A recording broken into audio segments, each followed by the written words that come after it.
আপনার ছেলে মেয়েকে আমি কুকুর শ্রীগালের মতো মনে করি, পশু প্রাণীর মতো মনে করি, ইতর শ্রেণীর, নিম্ন শ্রেণীর। কি করতে পারে ও জাতির, কি করবে ও? আল্লাহ তাআলা বলছেন, বুঝে না ওরা, অন্তর আছে বুঝে না, দেখেও দেখে না ওরা, চক্ষু আছে দেখে না, শোনেও শোনে না ওরা, কান আছে শোনে না। উলাইকা কালানাম, তারা পশু প্রাণীর মতো, তারা গরু ছাগলের মতো, তারা কুকুর শ্রীলের মতো, বালহুমাজাল, বরং তার চেয়ে খারাপ। আল্লাহ বলছেন ওরা কুকুর শ্রীলের মতো। আপনার ছেলে ঘুম থেকে উঠে গিয়ে মায়ের দুধ ছেড়ে স্কুলে গিয়ে বলে, ও কালিমা তোমার আকাশ, ও কালিমা তোমার বাতাস। কালিমার আকাশ, কালিমার বাতাস। আপনার ছেলের জন্মসূত্রই শিরক, ওর বিদ্যাসূত্রে শিরক, ওর শিক্ষক মুশরিক, ওর শিক্ষিকা মুশরিক, ওর বাপ মুশরিক, ওর মা মুশরিক, ওর 14 গোষ্ঠী মুশরিক। ও তো একটা হিন্দুর পরিবেশে বসবাস করে, ও জাতির কি করতে পারে? ঠাকুর হচ্ছে জাতির শত্রু, ঠাকুর ঢাকা বিশ্ববিদ্যালয়ের শত্রু, ঠাকুর বাঙালিদের শত্রু, ঠাকুর মুসলমানের শত্রু। ভারত বাংলাদেশ পাকিস্তানের যেদিন মুসলমানেরা ইংরেজদের হাতে নির্যাতিত, সেদিন ঠাকুর লন্ডনে মুচ পাকাই। আর সেই ঠাকুরের গান আমার ছেলে বলে, আমি আব্দুর রাজ্জাক বিন ইউসুফ আমার দেহে শ্বাস থাকাকালীন আমার ছেলে মেয়েকে গান বলতে দেবো না। 90 সাল থেকে না এখন পর্যন্ত দিনই প্রশ্নই আসে না। ছেলেকে কবর দিয়ে বলবো যে জাতির জন্য আমার ছেলে মানুষ করছে, এটা হতে পারে না। শেষ পর্যন্ত আপনার ছেলে হয়েছে ধোঁকাবাজ, নয় প্রতারক, ওর জন্মসূত্রে শিরক। কি করতে পারে জাতিরও? আপনার ছেলে কোনো দিন বলেছে ঠাকুরের গান কেন দেশে? আপনার ছেলের শিক্ষক কোনো দিন বলেছে? আপনি কোনো দিন বলেছেন?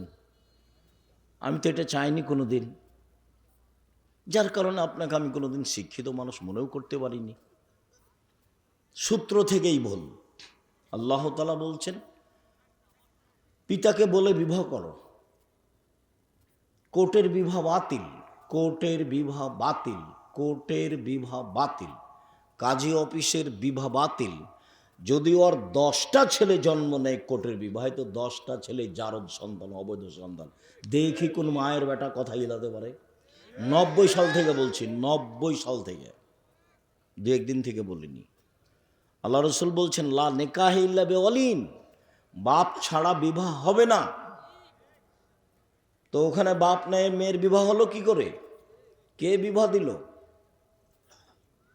ওর খালা বলেছে যে তোর বাপ তো বিবাহ দিবে না, ছেলে খুব ভালো, চলে আমি বিবাহ দিয়ে দিচ্ছি। তো ওর খালা বিবাহ দিয়ে দিয়েছে। আল্লাহর নবী বলছেন যে আইয়ুমা ইমরাতিন নাকাহাত বেগের ইজনে ওয়ালিহা ফানিকাহ বাতিল, ফানিকাহ বাতিল, ফানিকাহ বাতিল। যে কোনো মহিলা নিজে নিজে বিবাহ বসলো, তার বিবাহ বাতিল, তার বিবাহ বাতিল, তার বিবাহ বাতিল। রাসূল সাল্লাল্লাহু আলাইহি সাল্লাম বললেন, লা তুজাব্বিজুল মারাতাল মারাতাল নাফসাহা, কোনো মহিলা কোনো মহিলার বিবাহ দিতে পারে না, কোনো মহিলা নিজে নিজে বিবাহ বসতেও পারে না, কোনো মহিলা কারো বিবাহ দিতেও পারে না, কোনো মহিলা নিজে নিজে বিবাহ বসতেও পারে না। তা আল্লাহ রাসূল না করে দিয়েছেন। তো খালা কখন কখন পুরুষ মানুষ হয়ে গেল যে খালা বোনের ছেলে মেয়েকে ডাকছে, দে বিবাহ দিয়ে দিল, ভালো কথা তো। ফুফু কখন কখন পুরুষ মানুষ হয়ে গেছে যে ভাতিজির বিবাহ দিয়ে দিল বাপ ছাড়াই, অবাক কথা। বাপ বেঁচে থাকলে দাদা বিবাহ দিতে পারে না, জ্যাঠো বিবাহ দিতে পারে না, খালা কিভাবে ঢুকলো, ফুফু কিভাবে ঢুকলো? বললেই হবে। ধর্ম একজনের কথা দিয়ে চলে, যার নাম মুহাম্মদ সাল্লাল্লাহু আলাইহি সাল্লাম। পৃথিবীর কোনো মানুষ দিয়ে কথা চলে না, ধর্ম চলে না। পৃথিবীর কোনো মানুষ দিয়ে ধর্ম চলে না। উমর রাদিয়াল্লাহু তাআলা আনহু দিয়ে ধর্ম চলে না। পৃথিবীর ব্যতিক্রম মানুষ উমর, যিনি রাস্তায় হাঁটলে শয়তান রাস্তাতে থাকতো না। রাসূল সাল্লাল্লাহু আলাইহি সাল্লাম বলছেন, উমর ওই যে দেখো শয়তান পালাচ্ছে, তোমাকে দেখে পালাচ্ছে। অথচ শয়তান ভিন্ন পদার্থের, আর উমর রাদিয়াল্লাহু তাআলা আনহু ভিন্ন পদার্থের। উমরের এমন কোনো ক্ষমতা নেই যে শয়তানের গায়ে একটা থাপ্পড় মারতে পারে। উমরের ইমানের এত দাপট, উমরের ইমানের এত দাপট, উমর রাদিয়াল্লাহু তাআলা আনহুর ইমানের এত দাপট যে ভিন্ন পদার্থের বস্তু শয়তান রাস্তা ছেড়ে দেয়। আল্লাহ নবী বলছেন, আমার পরে কেউ নেবু হলে উমর হতো, এরপরে উমারের কোনো কথা শরীয়তে চলবে না। পীর তো বহু দূরের কথা, বুজুর্গানের দিন তো বহু দূরের কথা। কোর্টের বিবাহ বাতিল, কোর্টের বিবাহ বাতিল, কোর্টের বিবাহ বাতিল। রাসূল সাল্লাল্লাহু আলাইহি সাল্লাম বলছেন যে তুমি তোমার অভিভাবক পিতাকে বলে বিবাহ করো এবং মোহর দিয়ে দাও। রাসূল সাল্লাল্লাহু আলাইহি সাল্লাম বিদায় হজের ঐতিহাসিক ভাষণে বললেন, পৃথিবীর মানুষ, তোমরা তোমাদের স্ত্রীদেরকে আল্লাহর নিরাপত্তায় নিয়ে এসেছ, সার্বক্ষণিক তোমাকে পাহারা দিয়ে তাকে নিরাপদে রাখতে হবে, এটা তোমার জিম্মেদারি। পৃথিবীর মানুষ, তোমরা স্ত্রীদেরকে আল্লাহর কালেমা কোরআন তেলাওয়াত করে খুতবা পড়ে বিবাহ করে নিয়ে এসেছ, নিরাপত্তার দায়িত্বে তোমরা। তিনি বলেন, পৃথিবীর মানুষ, আমি ঐতিহাসিক ভাষণে বলে গেলাম বিদায় হজের মাঠে, ওদের রুজির দায়ভার তোমাদের উপরে রয়েছে, ওদের কাপড় চুপড়ের দায় দায়িত্ব তোমার উপরে রয়েছে। রিজক হন না কিসওয়াত হন না, তাদের রুজি এবং তাদের পোশাকাদি তোমাদের জিম্মেদারিতে রয়েছে। মহিলা কিভাবে বুঝলো যে আমাকে ইস্টাবলিশড হতে হবে? মেয়েটা কিভাবে বুঝলো? কে ওকে বুঝালো? কে ওকে বললো তুই পশু প্রাণী হয়ে ঘুরে বেড়া, ল্যাংটা হয়ে ঘুরে বেড়া, পয়সা ইনকাম কর? আমি তো বেগম রোকেয়াকে শিক্ষিতা মহিলা মনে করিনি, কোনো দিন করিনি। আপনি করছেন, তা আমার করার কি আছে? আপনাকে ঘটনা হয়তো বা পাটনা ট্রেন স্টেশনে হতে পারে, ঘটনা আমার ধারণা। আমি তখন বলেছি নওগাঁ সান্তাহার ট্রেন স্টেশন দিয়ে, কথার কথা, যে নওগাঁ জেলার কিছু পর্দাশীল মহিলা হজ করতে যাবে, তো ঢাকা যাবে। তখন ওরা ট্রেন স্টেশনে গেছে, ওর দেবর ভাসুর বাপ চাচা কেউ পর্দা বেশি করে, তো একটা বড় চাদর দিয়ে ঢেকে রেখেছে সবটিকে, 4-5 জন আছে। তখন টিকিট মাস্টার একটু প্ল্যাটফর্ম দেখছে তদন্ত করে কোথায় কি পড়ে আছে। তো এক জায়গাতে মনে করছে যে কাপড় দিয়ে ঢাকা আছে, তো টিকিট মাস্টার মনে করছে যে এগুলো মনে হয় কিছু বস্তা। তখন পা দিয়ে এভাবে লাথি মারছে, কি বস্তা এগুলো, কিসের বস্তা এগুলো? পা দিয়ে লাথি মারা দেখাচ্ছে। বেগম রোকেয়া পর্দা দেখাচ্ছে, পরনের নিন্দা করছে। বই পড়েন আপনি, কেন হব অবরোধবাসিনী, বইয়ের নাম কি? কেন হব অবরোধবাসিনী। আপনি পড়ে দেখেন, জাতিকে ধ্বংস করে যে সে কি করে জাতির কল্যাণকামী হতে পারে? অসম্ভব। সম্মানিত দিনী ভাই বোন, আপনার সূত্রই ভিন্ন। আবু হুরায়রা রাদিয়াল্লাহু তাআলা আনহু বলেন, রাসূল সাল্লাল্লাহু আলাইহি সাল্লাম বলেছেন, তুনকাহুল মারাত লিআরবাইন, মেয়েদেরকে বিবাহ করা হয় 4টা জিনিস দেখে, যা আমি বলিনি। মেয়েদেরকে বিবাহ করা হয় 4টা জিনিস দেখে, যা আমি বলিনি।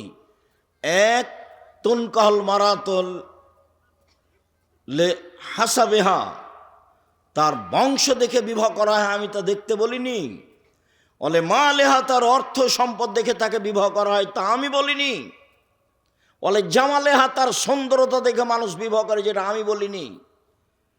বলে দ্বীনেহা, তার পর্দা দেখে বিবাহ করা হয়। পৃথিবীর মানুষ, ফাজফার বেজাতির দিন, তোমরা ধার্মিক মেয়েকে প্রাধান্য দাও, এ কথা মুহাম্মদ সাল্লাল্লাহু আলাইহি সাল্লাম বলেন।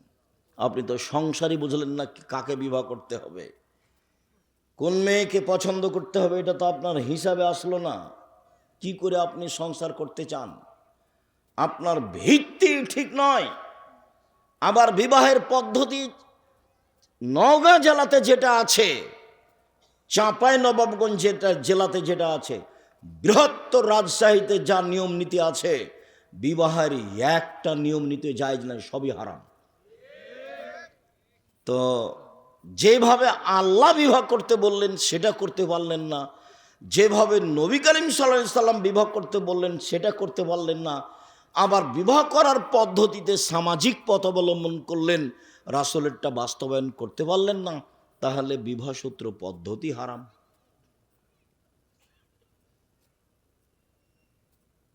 বিবাহের শুরু থেকে শেষ পর্যন্ত নওগাঁ জেলাতে যা আছে, একটা কাজও জায়েজ নয়, সব হারাম।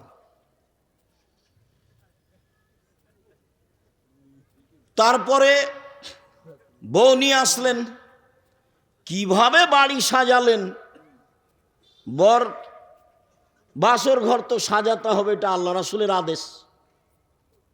বাসর ঘর সাজাতে হবে, এটা আল্লাহ রাসূলের নিজের কর্ম। আসমা বিনতে ইয়াজিদ বলছেন যে কাইয়ান্ত রাসূল আয়েশাতে লিরাসূলিল্লাহ সাল্লাল্লাহু আলাইহি ওয়াসাল্লাম, আমি আয়েশাকে কনে হিসেবে বাসর ঘরে দিব তাই সাজালাম। কিভাবে? আয়েশা রাদিয়াল্লাহু তাআলা আনহা বলেন, আমার বিবাহ হয়েছে 7 বছর বয়সে, আমার বাসর ঘর হয় 9 বছর বয়সে। আমি আমার বান্ধবীদেরকে নিয়ে খেলাচ্ছিলাম দোলনায়। দোলনার একদিক উঁচু হলে একদিক নিচু হয়, আমরা বান্ধবীরা দোলনায় উঠে খেলাচ্ছিলাম। হঠাৎ আমার মা ডাক দিল, আয়েশা। আমি দৌড়িয়ে আসলাম, তখন আমার গায়ে কিছু ধুলাবালি লেগেছিল। আমার মা সেগুলো মুছে দিলেন, দিয়ে একটা ঘরে নিয়ে গেলেন। দেখি সেখানে আনসারীদের মহিলা।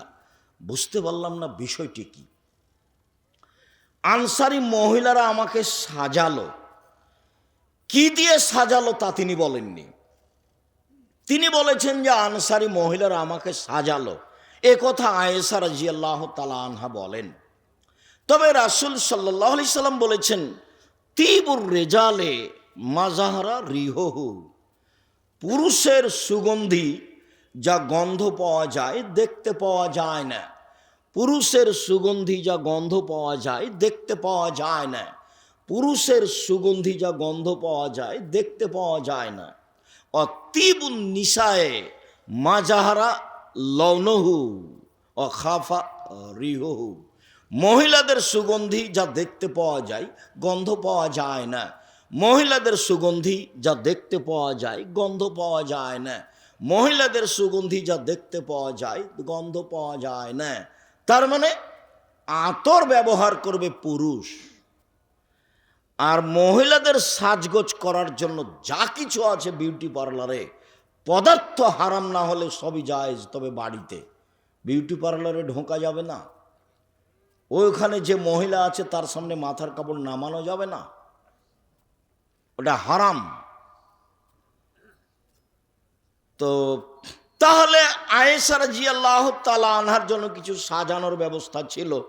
আসমা বিনতে ইয়াজিদ বলছেন যে আমি আয়েশাকে সাজালাম রাসূলের জন্য। আমার মা, এবার আয়েশা বলছে, আমার মা একটা ঘরে নিয়ে গেলেন, তখন ঠিক 8:30 9টা হবে। বাসর রাত মানে বাসর দিনে। তা আমি ভিতরে গেছি, তারপরে আমার মা চলে আসলেন, দেখি সেখানে আল্লাহ রাসূল। আমি বুঝলাম না ব্যাপারটা কি।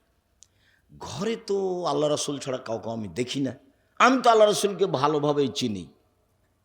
উনি আমাদের বাসায় সকাল বিকালে আসতেন, সকালে আসতেন বিকালে আসতেন, সকালে আসতেন বিকালে আসতেন। বিবাহের পরে এগুলো মক্কার ঘটনা উনি বলছেন। হঠাৎ একদিন দেখছি ঠিক দুপুরে এসেছে।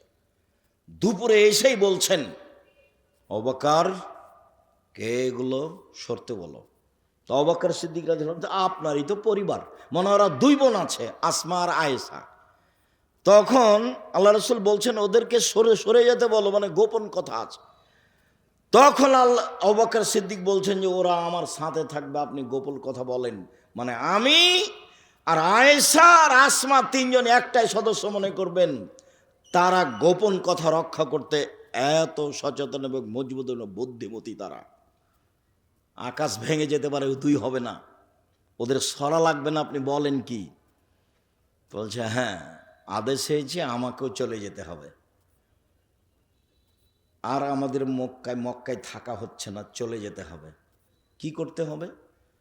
ঠিক আছে, 2টা উটের ব্যবস্থা করো, এইভাবে গিয়ে আমরা গাড়ে শহরে গিয়ে অবস্থান করব রাতে। তারপরে কিভাবে যেতে হয় ধীরে ধীরে যেতে হবে। যা হওয়ার তাই হলো, যেভাবে রাতে পালিয়ে যেতে হলো। তো কি বলছিলাম, আয়েশা রাদিয়াল্লাহু তাআলা বলেন আমি আল্লাহ রাসূলকে খুব ভালোভাবে চিনি। কেন? তিনি আমাদের বাসায় সকাল বিকাল আসতেন। ওই হিজরতের আগে একবার সকালে আসতেন, একবার বিকেলে আসতেন। বড় মানুষকেও যেতে হবে এখানে সেখানে, প্রয়োজন হলে মুহাম্মদ সাল্লাল্লাহু আলাইহি ওয়াসাল্লাম নিজে আসতেন আবু বকর সিদ্দিকের বাড়িতে। প্রয়োজন আল্লাহ রাসূলের কি হচ্ছে, কি পরিবেশ পরিস্থিতি কি, দাওয়াতি কাজ কি হতে পারে, এটা জিম্মেদারি আল্লাহ রাসূলের। বলছিলাম দেখি ঘরে কেউ নেই আল্লাহ রাসূল ছাড়া।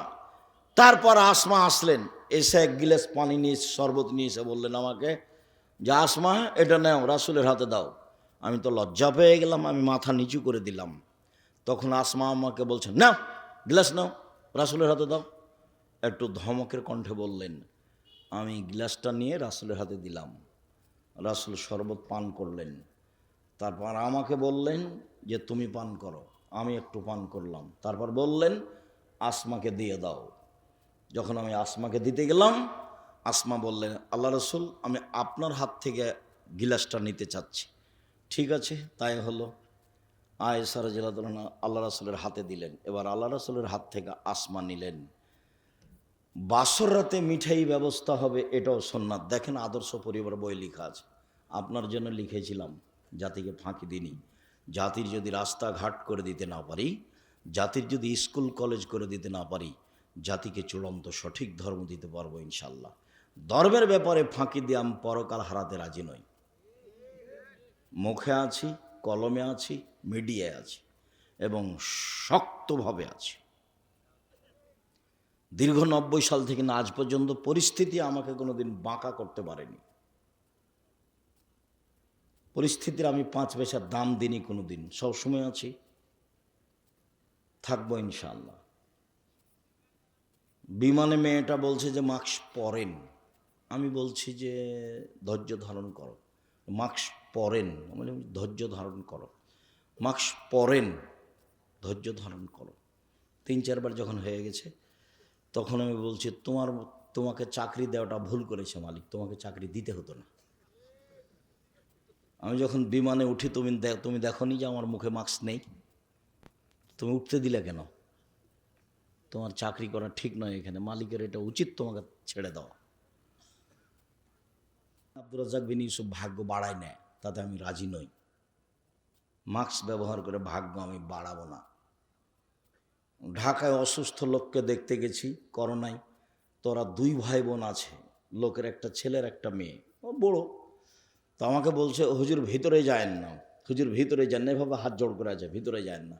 আমি বলছি তোমার আব্বার গায়ে হাত রেখে আমি দোয়া করে যাব, এতে যদি আমি মারা যাই, করোনা হয় আমার, আমি বলবো না তোমার বাপের কারণে হয়েছে, আমি বলবো পৃথিবী সৃষ্টির 50,000 বছর পূর্বে যখন 4টে জিনিস লেখা হয়, 1 হায়াতাহা তার জীবন, 2 মওতাহা তার মরণ, 3 রিজকাহা তার রুজি, 4 মাসায়েবা তার রোগ ব্যাধি। করোনা সেই দিন যদি আমার নামে করোনা লেখা হয়ে থাকে, আজকে যদি আমি পাথরের মধ্যে ঢুকে যাই তবু করোনা থেকে আমি রেহাই পাবো না। আর যদি সেদিন করোনা না লেখা হয়ে থাকে, যার করোনা হয়েছে তার গায়ের সাথে যদি গাও লেগে আমি বাকি জীবন থাকি, আমাকে করোনা ধরবে না। আমি এইভাবে ভাগ্যকে বিশ্বাস করি।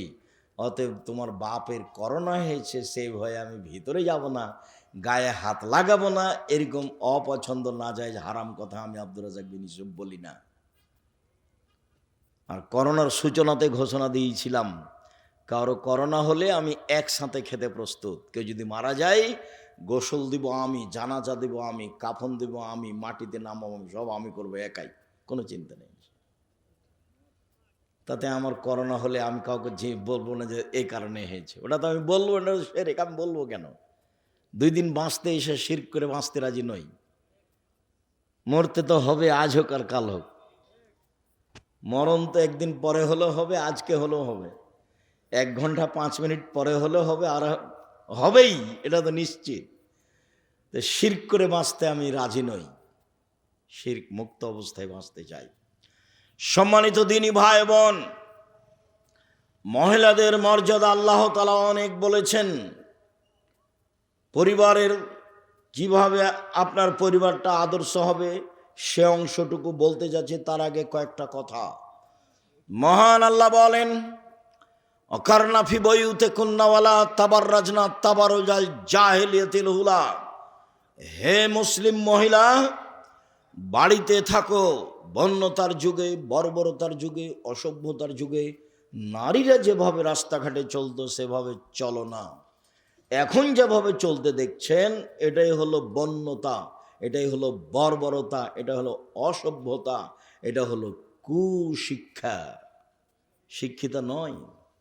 শিক্ষিতাই যদি হয়, ওর কাছে যদি বিদ্যাই থাকে, তাহলে নখটা বড় কেন? নখ তো কেটে ফেলতে হবে, এটা নবীদের আদেশ। নখটাতে নেইল পালিশ কেন? ইহুদি খ্রিস্টানদের পতিতালয়ের মেয়েদের বৈশিষ্ট্য হচ্ছে নখে নেইল পালিশ দেওয়া। ইহুদি খ্রিস্টানদের পতিতালয়ের মেয়েদের বৈশিষ্ট্য হচ্ছে নখে নেইল পালিশ দেওয়া। ওর নখটা বড় কেন? ভরু তুলে চিকন করলো কেন? ও যদি শিক্ষিতাই হয় তাহলে দাঁত ছিলে চিকন করলো কেন? এগুলো তো সব অভিশাপ। রাসূল সাল্লাল্লাহু আলাইহি সাল্লাম বলছেন, শুনো, গায়ে উল্কি করে যারা, ট্যাটু চিহ্ন করে যারা, তাদের উপরে অভিশাপ। পরচুলা ব্যবহার করে যারা, তাদের উপরে অভিশাপ। ভুরু তুলে চিকন করে যারা, তাদের উপরে অভিশাপ। দাঁত ছিলে চিকন করে যারা, তাদের উপরে অভিশাপ। পুরুষের পোশাক, জুতা স্যান্ডেল শার্ট প্যান্ট কোট পরে যারা, তাদের উপরে অভিশাপ। পুরুষের পোশাক পরে যারা, তাদের উপরে অভিশাপ। এরা জান্নাতে যাবে না। তে সব কিছু করলো, তারপরে ও শিক্ষিতা। অবাক কথা। দেন আজকের কথাই বলি, এসেছিল কিছুক্ষণ, চানাচুর বিস্কুট খেয়েছে, হ্যাঁ করতে করতে এসেছে, আবার চলে গেছে। এরার সাথে গল্প করেছে, খানিক চলে গেছে। তো ওরকম করলো কেন? ওর স্বামী নাই সেই জন্য। এরকম করলো কেন? ওর বাপ নাই সেই জন্য। আমি তো কোনোদিন বলিনি যে ওর বাপ আছে সেই জন্য এরকম করছে, কেননা জিম্মেদার তো বাপ, জিম্মেদার তো স্বামী। হ্যাঁ করে গল্প করতে করতে আসলো, আমার রাস্তা বেয়ে চলে গেল। ও কেমনে শিক্ষিতা হলো, কেমনে মা হলো? কে ওকে মা বলছে? আমি তো বলিনি কোনোদিন। আমি আব্দুর রাজ্জাক বিন ইউসুফ, তাকে আমি পশু প্রাণীর মতো মনে করি, গরু ছাগলের মতো মনে করি। আপনার গায়ে কথা লাগলে আমার কিছু আসে যায় না। আপনার এই পরিবার পশু প্রাণীর মতো পরিবার। বুঝে না ওরা, অন্তর আছে বুঝে না, দেখেও দেখে না ওরা, চক্ষু আছে দেখে না, শুনেও শোনে না ওরা, কান আছে শোনে না। উলায়েকা কালানাম, তারা পশু প্রাণীর মতো, তারা গরু ছাগলের মতো, তারা কুকুর শ্রীর মতো, বালু মাজাল বরং তার চেয়ে খারাপ। মহান আল্লাহ বলেন, মহিলারা ওইভাবে চলতে পাবে না। জাহিলিয়াতের যুগে, বন্যতার যুগে, বর্বরতার যুগে, অসভ্যতার যুগে যেভাবে ঢং ঢং করে চলতো, মাথার চুল ছেড়ে আর ফ্যাশন বোরকা পরে, ভ্যানিটি ব্যাগ হাতে করে। চাঁপায় নওগাঁ জেলার পল্লীর এলাকায় বাড়ি, আবার ভ্যানিটি ব্যাগ নিয়ে সে চলে যায় রাজশাহী ঘুরতে। এখনো এখানে এসেছে এমনিতেই, ফ্যাশন বোরকা পরে আছে, এখনো আছে। তাহলে ও কি? ও তো পশু প্রাণীর মতো। আপনি বলছেন এটা আমার মা, আপনি বলেন কি আব্দুর রাজ্জাক আমার কিছু করার নাই? ওটা তোমার মা হবে কেন? ওটা তোমার খালা। নতুন বলিনি আমি, ওকে খালা বলে ডাকবো। ও তোমাকে মানুষ করতে পারেনি, তোমার নানি তাকে মানুষ করতে পারেনি, তোমার দাদা তোমার নানা তাকে মানুষ করতে পারেনি, তাকে পশু প্রাণীর মতো করে মানুষ করেছে। সে মাঠে আসে, হ্যাঁ করে হাসে, হ্যাঁ করে চলে যায়। কি করে কেন যাবে? সে তো মহিলা মানুষ। তাকে তো রাসূল সাল্লাল্লাহু আলাইহি ওয়াসাল্লাম কঠোরভাবে বাড়ি থেকে বের হতে নিষেধ করেছেন। তিনি বলেছেন, ইয়া আইয়ুহান নবী কুল্লি আজওয়াজিকা বানাতিকা নিসাইল মুমিনিনা ইউদরিনা আলাইহিন্না মিন জালাবিবিহিন্না। মুহাম্মদ সাল্লাল্লাহু আলাইহি সাল্লাম, আপনি আপনার স্ত্রীদেরকে, মেয়েদেরকে, জাতির মেয়েদেরকে বলে দেন, তারা যখন বাড়ি থেকে বের হবে তখন তারা গায়ে ভালো বড় চাদর দিয়ে শরীর ঢেকে, মুখমণ্ডল ঢেকে চলার মতো গতি রেখে তারা চলবে। এটা আদেশ, যাতে করে রাস্তার মানুষ তাকে উত্ত্যক্ত করতে না পারে। মহান আল্লাহ তাকে এ আদেশ করেন। আল্লাহ বলেন, অকুল্লিল মুমিনাত আয়াগযুজনা আবসারাহিন্না আয়াগযুজনা, মহিলাদের বলে দাও তারা যেন চক্ষু নিচু করে চলে। আল্লাহর আদেশ। মহিলাদের বলে দেন আপনি, তারা যেন লজ্জা স্থানের হেফাজত করে। মহিলাদের আপনি বলে দেন, তারা যখন বাড়ি থেকে বের হবে তখন যেন বুকের উপরে আরো একটা অতিরিক্ত চাদর ব্যবহার করে। আল্লাহর আদেশ। বাড়ি থেকে কিভাবে বের হবে সে আদেশ আল্লাহর আছে। ওয়াইজা সালতো মোহন্না মাতান ফাসালহুন্না মিন ওরাই হিজাব। পৃথিবীর মানুষ মহিলাদের কাছে যদি কিছু চাইতে হয়, তাদের সাথে যদি কথা বলতে হয়, তাহলে অন্তরাল থেকে বড় পর্দা থাকতে হবে, অন্তরাল থাকতে হবে।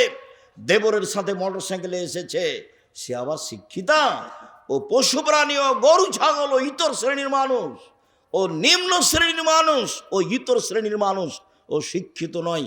হিন্নময় যাক্কারু উলুল আলবাব, শিক্ষিত মানুষ উপদেশ গ্রহণ করে। সম্মানিত দ্বীনি ভাই বোন, বলছিলাম মহান আল্লাহ বলেন তাদের ব্যাপারে কঠোর বাণী। রাসূল সাল্লাল্লাহু আলাইহি ওয়াসাল্লাম বলেন, ফাত্তাকু দুনিয়া ওয়াত্তাকুন নিসা। পৃথিবীর মানুষ, তোমরা পৃথিবী থেকে বেঁচে থাকো এবং নারী থেকে বেঁচে থাকো। পৃথিবীর মানুষ, তোমরা পৃথিবী থেকে বেঁচে থাকো। এই জড় বস্তু, মাটি থেকে বেঁচে থাকেন। মাটি হলো পৃথিবীতে সবচেয়ে অত্যাধুনিক যন্ত্র। এই মাটির চেয়ে অত্যাধুনিক আধুনিক যন্ত্র পৃথিবীতে আর কিছু নেই। আল্লাহ বলছেন, ইয়াউমাইজিন তুহাদ্দিসু আখবারাহা। মাটির ওপরে আদম থেকে নিয়ে কিয়ামত পর্যন্ত যা কিছু ঘটেছে, যা কিছু ঘটছে, যা কিছু ঘটবে, সব ছবি সহ ধরে রাখছে। বিচার মাঠে top top top top top top করে মাটি কথা বলবে। এ কথা আল্লাহ বলছে। আপনার মোবাইলের মুখ নেই, তবু মোবাইল কথা বলতে পারে। মানুষের তৈরি মোবাইল কথা বলতে পারে, তো আল্লাহর তৈরি মাটি কথা বলতে পারে না? স্বাভাবিক। আল্লাহ বলছেন এই মাটি সব খবর বলে দিবে। রাসূল সাল্লাল্লাহু আলাইহি সাল্লাম বলেন, বিচারের মাঠে যেদিন মানুষ আল্লাহর মুখামুখি হবে, যখন আল্লাহ তাকে জিজ্ঞাসা করবেন, জিজ্ঞাসার সময় আল্লাহর মাঝে, ব্যক্তির মাঝে কোনো অন্তরাল থাকবে না, একবারে মুখামুখি, কোনো এরকম অন্তরাল থাকবে না, মুখামুখি কথা হবে। ওই সময় আল্লাহর সাথে কথা বলার সময় এনজুর আইমানা মিনহু, সে তার ডান দিকে লক্ষ্য করবে। ব্যক্তি, আপনি, আমি, যখন ডান দিকে লক্ষ্য করবে, ফায়ারা মা কাদ্দামা মিন আমালিহি, পুরো জীবনের সব কর্ম দেখতে পাবে।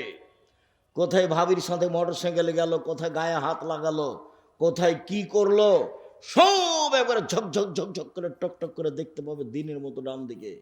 সুম্মাইয়ারা আশআমা মিনহু, তারপর বাম দিকে লক্ষ্য করবে, ফায়ারা মা কাদ্দামা মিন আমালিহি, বাম দিকে দেখতে পাবে তার সব কর্ম।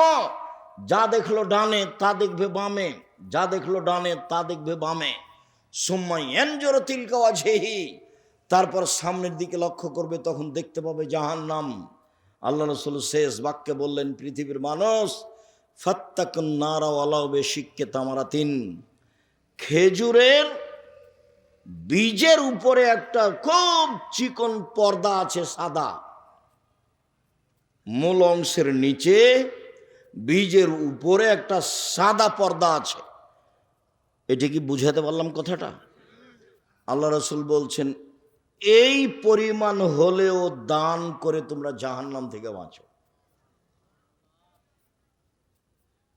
আমার আগে যেই ছেলেটা কথা বলছিল, আমি যখন ঢুকি তখন ও বলছিল, কম হোক আর বেশি হোক, আপনারা দান করে জাহান্নাম থেকে বাঁচেন। রাসূল সাল্লাল্লাহু আলাইহি ওয়াসাল্লাম বললেন, এবার তো ডান দিকে আমল দেখতে পেলা, বাম দিকে সব আমল দেখতে পেলা, সামনে দেখছো জাহান্নাম, এখন বাঁচার পথ। সব কর্ম আল্লাহ ধরে রেখেছে, বাস্তব দেখাবেন টিভির পর্দার মতো, এবং মাটি কথা বলবে। আল্লাহ বলছেন, আলিয়াউমা নাখতিমু আলা আফওয়াহিহিম ওয়া তুকাল্লিমু আইদিহিম ওয়া ইয়াশহাদু আরজুলুহুম আও তাশহাদু আরজুলুহুম। আমি বিচারের মাঠে মানুষের মুখ সিলাই করে দেব। মুখে কোনো কথা নেই, কথা বলবে হাতে, আর পায়ে সাক্ষী দিয়ে বলবে, ঠিক বলেছ হাত, তুমি যা বলেছ। অবাক হয়ে গেল না? শুধু আপনার আত্মা কষ্ট পাবে। এটার বাস্তব কেমন? একটা ঝগড়াতে আপনি ভুল করে দিয়েছেন, যে এখন সেই কথা নিয়ে বিচার হচ্ছে, এবার বিচারে বসে খালি যেই সে বলছে ওর মুখ ভেঙে দে, কথা বলার ঢং পায় না, ওকে মার দুটো, যার যেটা মনে লাগছে সে সেটা বলছে। এখন আপনিও খুব অপমান। বলেন তো আপনার কষ্ট পাচ্ছে কে? আত্মা। আপনি এখন বলছেন যে আসলে কথাটা ভুলই হয়েছে, কি করি যে মুখ ফসকা বের হয়ে গেছে, একটা কিছু আপনি বলছেন, তো আপনিও তো এখন বলছেন, কিন্তু কষ্ট পাচ্ছে কে? আত্মা। মানুষ মরে যাবে, তাকে কবরে উঠিয়ে বসানো হবে, লাশকে উঠিয়ে বসানো হবে না। ও বুঝলো যে আমাকে উঠিয়ে বসালো, তার আত্মা বুঝবে। লাশ তো গেছেই, লাশ তো মরে গলে নষ্ট হয়ে গেছে। কবর বলতে বাড়ির পিছন দিকে যে 3 হাত 2 হাত 2.5 হাত গর্ত করে বাড়ি কবর করা আছে, এর নাম কবর নয়। এইটাই যদি কবর হয় তাহলে যাকে বাঘে খেলো তার কবর কোথায়? কবরস্থানে যে কবর দেওয়া হয়েছে সেটাই মূলত কবর নয়। সেটাই যদি কবর হয় তাহলে আগুনে জ্বলে ছাই হয়ে গেল, যে তার কবর কোথায়? বলা হচ্ছে কবরের শাস্তি, আমরা দিন রাত বলছি কবরের শাস্তি। এটাই যদি কবর হয় তাহলে যে পানিতে ভেসে হারিয়ে গেল তার কবর কোথায়? শুনুন, কবর বলতে মরার পর থেকে নিয়ে বিচারের দিন পর্যন্ত লম্বা সময়ের নাম হলো কবর। আলামে বারজাখ, বিচারের দিন পর্যন্ত তাকে শাস্তি দেওয়া হবে, ও বুঝবে আমাকে শাস্তি দেওয়া হচ্ছে, তার আত্মা বুঝবে। শুনুন এই ছেলেরা, এই দেখো তো যেখানে মহিলারা আছে এখনো কথা বলছে নাকি, একটু শরম হওয়া দরকার, একটু লজ্জাবোধ। ওই যে এভাবে এসেছে, কঠোরতা তো আপনাকে করতে হবে, ওকে তো সতর্ক বাড়িতে করতে হতো। কি দিয়ে বুঝাই? মহিলা মানুষ, একটু শরমও হয় না, একটু হায়াও হয় না, একটু লজ্জাও হয় না, এখানে এসে গল্প করছে, এখানে এসে হ্যাঁ হ্যাঁ করছে। তো সেই শিক্ষা তো আর এখন পারা যাবে না, আপনাকে বাড়ি থেকে পড়িয়ে নিয়ে আসতে হবে। সেই জিম্মেদারি তো আপনার, আপনি পিতা। যে মহিলা ওখানে গল্প করছে, ও যে বেশরমা মহিলা কথা বলছে, আমি কি করতে পারি? আপনি করেন, ওকে বাড়িতে গিয়ে পিটিয়ে দিয়েন। পিটিয়ে দেওয়ার তো পথ বুখারী মুসলিমের হাদিস, সেদিনও তো বলে গেলাম, একবারে উচিত মতন পিটিয়ে দিবেন।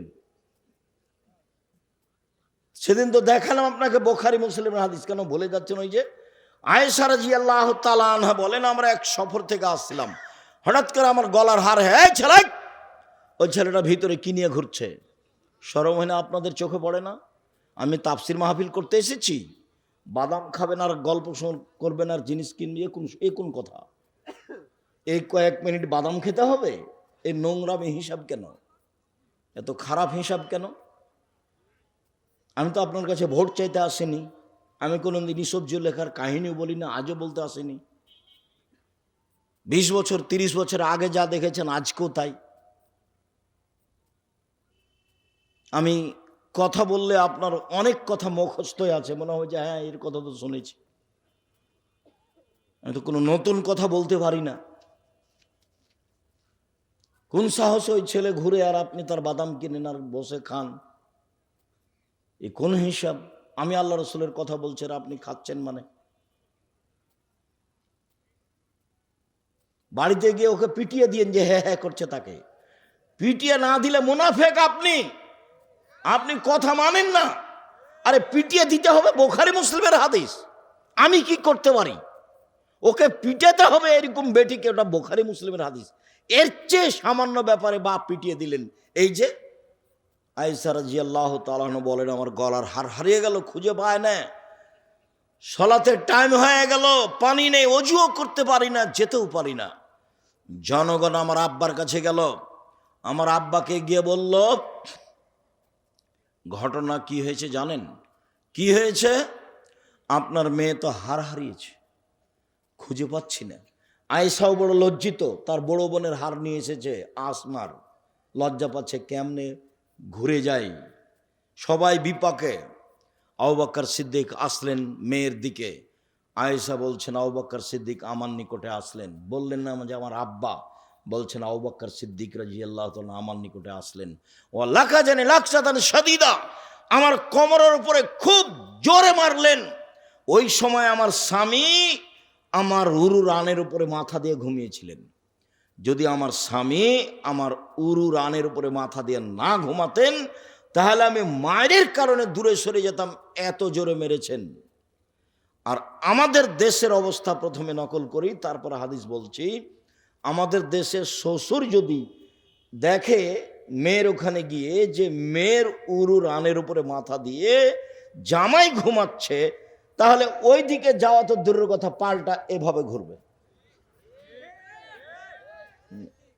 আমাদের দেশের পরিবেশ এটা গ্রহণ করতে পারে না, যে কেমনে এখানে যায়। আমাদের দেশে স্বাভাবিক পরিবেশ এটা গ্রহণ করতে পারে না। আজও আরব দেশে এটা তাদের কোনো ব্যাপার নয়, বিবাহ কোনো ব্যাপার নয়, তালাক কোনো ব্যাপার নয়, মানুষের জন্ম কোনো ব্যাপার নয়, মানুষের মরণ কোনো ব্যাপার নয়। আলবানি মরে গেছে, মাটি দিয়েছে, কেউ জানে না। মরা আর দুনিয়াতে আসা আর বিবাহ তালাকটা ভাববার জিনিস নয়। পছন্দ হয়েছে, বিবাহ করেছে, সংসার মিল খানি, তালাক দিয়ে দিয়েছে। তো তাদের এই পরিবেশ। এবার আপনাকে বুঝাই কেন তাকে পিটাতে বললাম। প্রমাণ কি? আমার মেয়ে 4টা ছেলে নিয়ে সাথে এসেছে, চিল্লাচ্ছে, সেজন্য আমাকে পিটাতে আদেশ করছেন। আমি কি করতে পারি? আল্লাহ রাসূল পিটাতে বলছেন, আমি কি করতে পারি? রাসূল সাল্লাল্লাহু আলাইহি সাল্লামের সামনে পৃথিবীর সবচেয়ে বড় মানুষে মারলেন, আবু বকর সিদ্দিক মারলেন। মনে রাখবেন, আদম থেকে নিয়ে কিয়ামত পর্যন্ত যত মানুষ এসেছে, যত মানুষ আছে, যত মানুষ আসবে, নবী রাসূল ব্যতীত সবচেয়ে দামি মানুষ আবু বকর সিদ্দিক রাদিয়াল্লাহু তাআলা আনহু। সবচেয়ে বড় মহিলাকে মারলেন। মা হাওয়া থেকে নিয়ে কিয়ামত পর্যন্ত যত মহিলা এসেছে, যত মহিলা আছে, যত মহিলা আসবে, সবার চেয়ে দামি মহিলা আয়েশা রাদিয়াল্লাহু তাআলা আনহা, তিনি তাকে মেরে দিলেন। পৃথিবীর সবচেয়ে বড় মানুষের সামনে মারলেন। পৃথিবীর ইতিহাসে আদম থেকে নিয়ে কিয়ামত পর্যন্ত নবী রাসূল নির্বিশেষে জনগণ সবার চেয়ে দামি মানুষ হলেন মুহাম্মদ সাল্লাল্লাহু আলাইহি সাল্লাম। সবচেয়ে বড় মানুষে মারলেন, মানে আবু বকর সিদ্দিক মারলেন। সবচেয়ে বড় মহিলাকে মারলেন, মানে আয়েশাকে মারলেন। সবচেয়ে বড় মানুষের সামনে মারলেন, মানে মুহাম্মদ সাল্লাল্লাহু আলাইহি সাল্লামের সামনে মারলেন। হাত দিয়ে মারলেন। পূর্ণ যুবতী মেয়েকে মারলেন, বিবাহদারী মেয়েকে মারলেন। বিবাহদারী কথা বুঝেন কি আপনারা? বিবাহদারী মেয়েকে মারলেন, জামাইয়ের সামনে মারলেন, দিন দুপুরে মারলেন, 1400 মানুষের সামনে মারলেন, খোলা মাঠে মারলেন। পৃথিবীর ইতিহাসে সবচেয়ে বড় মানুষে মারলেন, সবচেয়ে বড় মহিলাকে মারলেন, সবচেয়ে বড় মানুষের সামনে মারলেন, হাত দিয়ে মারলেন। বিবাহদারী মেয়েকে মারলেন, পূর্ণ যুবতী মেয়েকে মারলেন, জামাইয়ের সামনে মারলেন, খোলা মাঠে মারলেন, প্রায় 1400 মানুষের সামনে মারলেন। এত বড় বাপে এত বড় বেটিকে এত বড় মানুষের সামনে মেরে দিলেন হাত দিয়ে। ভুল কোথায়? গলার হারটা হারিয়ে গেছে সেই জন্য। আর আপনার মেয়ে হ্যাঁ করছে আর বসে আছে, আবার যাচ্ছে, আপনি তাকে ধমকও দিতে পারবেন না। আপনি কি বাপ? আপনার মতো পশু প্রাণী বাপ বেঁচে থেকে কি হবে? মরে গেলে জামিয়া সালাফিয়া দায়িত্ব পালন করবে, চিন্তা করবেন না। 500-র অধিক এতিম অসহায় ছেলে মেয়ে আছে, যদি কালকে আবার 500 যায় কোনো সমস্যা নেই ইনশাআল্লাহ। পৃথিবীর দেশের বাংলাদেশের সবচেয়ে বড় প্রতিষ্ঠান জামিয়া সালাফিয়া আপনার বাড়ির পাশে আছে। যান কিনা আমি তা বলতে পারবো না। যদি না যান, আপনার সংকীর্ণতা আমার কি করার আছে? 50 বিঘা জমির উপরে দেখে আসেন তো, দূরে নেই, আমচত্বরের এখানেই আছে, পাশেই 1-1.5 কিলোমিটার পূর্ব দিকে। দেশের শিক্ষক, বিদেশের শিক্ষক, ইন্ডিয়ার শিক্ষক, রূপগঞ্জ আর এটা মিলে প্রায় 300 জন শিক্ষক আছেন। 40 লক্ষ টাকা মাসে বেতন লাগে, 40 লক্ষ। 500-র অধিক এতিম অসহায় রয়েছে, 5000-এর বেশি ছেলে মেয়ে পড়াশোনা করে। দেশের সবচেয়ে বড় প্রতিষ্ঠান। শিক্ষা মানে, শিক্ষক মানে, ছাত্র সংখ্যায়, শিক্ষক সংখ্যায় দেশের শিরক মুক্ত প্রতিষ্ঠান জামিয়া সালাফিয়া। দেশের বিদাত মুক্ত প্রতিষ্ঠান জামিয়া সালাফিয়া, দেশের দলমুক্ত প্রতিষ্ঠান জামিয়া সালাফিয়া, দেশের সংগঠন মুক্ত প্রতিষ্ঠান জামিয়া সালাফিয়া, দেশের হিংসা মুক্ত প্রতিষ্ঠান জামিয়া সালাফিয়া। একজন শিক্ষক আর একজন শিক্ষকের বিরুদ্ধে মুখ খোলার মতো কোনো ক্ষমতা নেই, মুখ খুলতে পারবে না। একজন শিক্ষক আর একজন শিক্ষকের দল সংগঠনের কথা বলতে পারবে না, ভাবতেই পারবে না, বলা তো বহুদূরের কথা। চলেন এই দলটা করি বা এখানে আসেন বা আমাদের সাথে আসেন, এরকম কোনো সুযোগ নেই। তার নাম জামিয়া সালাফিয়া। আপনার বাড়ির পাশে আছে, কেন যান না সেটা আমি বলতে পারবো না, আমার কাছে কোনো সংকীর্ণতা নেই। আপনার বাড়িতে যেতে আমার কোনো আপত্তিও নেই। আপনি কবে আমাকে গালি দিয়েছেন সে বিবেচনা আমি করিনি। যখন আপনি গালি দিয়েছেন 1 মিনিট পরে আমি ওটা ভুলে গেছি, আপনারটা আমি হিসাবে রাখি না। আমার জীবনে কোনোদিন কোনো দল মাঝাবের নিন্দা করিনি। আমি কোনোদিন আমার জীবনে মানুষের পিছিয়ে পড়ি না, যা পারে করে নে। আমার জীবনে বড় দুটা ত্যাগ, একটা হলো প্রতিশোধ নিব না, আর একটা হলো কারো বদনাম করব না, যা হবে হবে। ধুয়ে রেখে দিলে আমি কিছু বলবো না, লুটে খেয়ে নিল কিছু বলবো না। ও পাতাই পড়ি না, হিসাবই রাখি না তো পাতা পড়বো কেন? ধত্তবে রাখি না তো পাতা পড়ার কি প্রয়োজন আমার? আপনি হাতিতে চড়েন না, ঘোড়ায় চড়ে চলেন না, সাইকেলে চলেন, এটা তো আমি দেখতেই চাই না। তা আপনার বদনাম করব কেন? হ্যাঁ, ও তো হাতিতে চড়ে চলে, আমার সাইকেল দিয়ে কি হবে, এটা তো আমি ভাবি না। তা আমার বদনামের কি আছে? আপনি ধুয়ে ছেড়ে দিলে আপনার নামটা আমি নিব না, এটা আমার ত্যাগ। যে কোনো মূল্যে এই কথার উপর আমি টিকে থাকার চেষ্টা করবো ইনশাআল্লাহ। পুরো ডিসেম্বর ফর্ম বিতরণ হয়, জানুয়ারির 1 তারিখ 1 জানুয়ারি পরীক্ষার মাধ্যমে ভর্তি হয়। কাজেই কোথা থেকে কথা আসলো? যদি মারা যান, আমি আপনাকে এইটা বদ্ধ করে নিয়ে মরে যান, পরিস্থিতিতে আপনাকে বলছি, এটা আমি চাইনি যে আমি বলছি যে আপনি বাপ কি করছেন থেকে। এই যে দেখেন মেয়েকে মেরে দিল, যদি আমি বুঝাতে না পারি আমি অক্ষম। হাদিস বুখারী মুসলিম, পিটিয়ে দিল মেয়েকে।